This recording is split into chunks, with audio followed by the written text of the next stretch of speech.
যুক্তরাষ্ট্রের জাতীয় গোয়েন্দা সংস্থার 2 শীর্ষ কর্মকর্তাকে বরখাস্ত করেছেন প্রতিষ্ঠানটির পরিচালক তুলসী গ্যাবার্ড। কিন্তু কেন এমন সিদ্ধান্ত নিলেন গোয়েন্দা পরিচালক? কি অভিযোগ রয়েছে তাদের বিরুদ্ধে?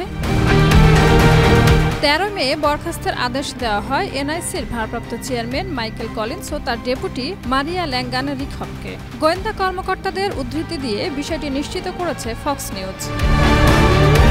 সরকারি সূত্রগুলো জানায়, বরখাস্তকৃত 2 কর্মকর্তার মধ্যে মাইক কলিন্সের বিরুদ্ধে আগে থেকেই রাজনৈতিক পক্ষপাতিত্ব এবং ইচ্ছাকৃতভাবে মার্কিন প্রেসিডেন্ট ডোনাল্ড ট্রাম্পের প্রশাসনকে ক্ষতিগ্রস্ত করার অভিযোগ ছিল। অন্যদিকে ল্যাঙ্গান-রিখবের বিরুদ্ধে অভিযোগ, তিনি বৈচিত্র্য, ন্যায়পরায়ণতা ও অন্তর্ভুক্তি কর্মসূচির পক্ষে সোচ্চার ছিলেন, যা একটি নির্বাহী আদেশের মাধ্যমে ট্রাম্প নিষিদ্ধ করেছেন। এলএমই সার্টিফাইড বিশ্বসেরা কপারে তৈরি ওয়ালটন কেবলস, যা আপনার স্থাপনাকে রাখবে সব সময় নিরাপদ। তাছাড়া রিখবের রাজনৈতিক দৃষ্টিভঙ্গিও ট্রাম্প বিরোধী বলে দাবি করেছেন সংশ্লিষ্ট কর্মকর্তারা।